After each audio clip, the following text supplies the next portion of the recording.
The transverse flute has been an orchestral instrument since the 1700s. You play it in a horizontal position, blowing across an oval hole in the mouthpiece. The air hits a sharp edge inside, producing sound. You turn that sound into notes by pressing the keys that open and close the flute's holes.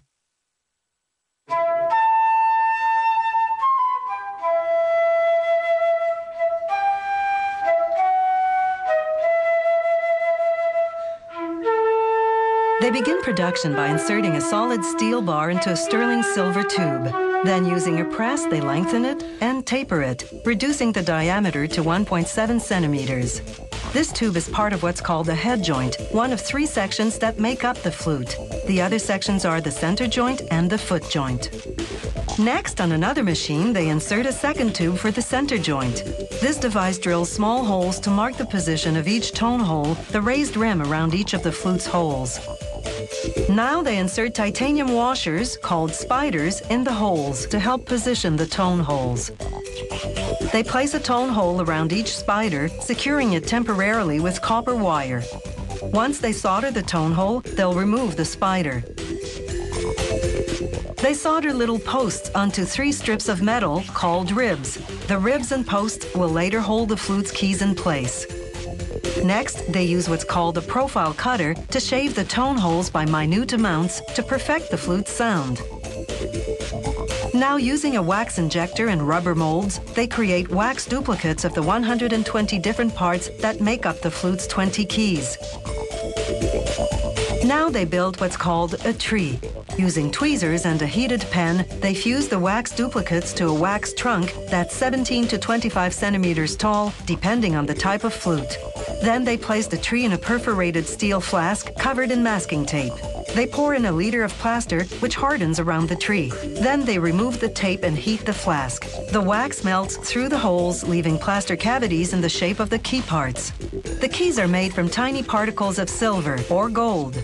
These ones have a reddish hue because of their high copper content.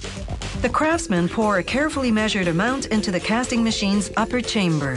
The machine heats the metal for 12 minutes. The plaster flask goes into the casting machine's lower chamber. They release molten metal into the cavities. Once the metal cools, they shatter the plaster under cold water, exposing a tree of silver key parts. Using a pneumatic cutter, craftsmen snip off the key parts. They have a dull finish because the silver isn't yet polished. Now they solder the key parts together and polish each finished key with a soft rotating brush. They also solder on a riser, which attaches the mouthpiece's lip plate to the head joint tube. They cut away excess metal from the opening of the lip plate. Then they use a lathe to cut out a hole in the head joint tube. A template ensures they position the hole correctly. Once again, they use copper wire to hold the parts together until soldering.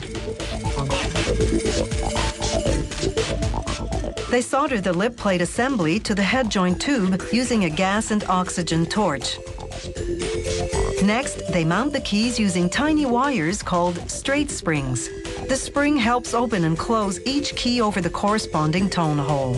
They test each key's seal, called the pad, for air leaks. A thin strip of plastic slides out if it's improperly sealed.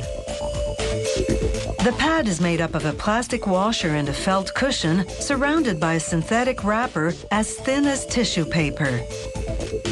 A pad lasts for about 5 years and is very expensive to replace, about $90.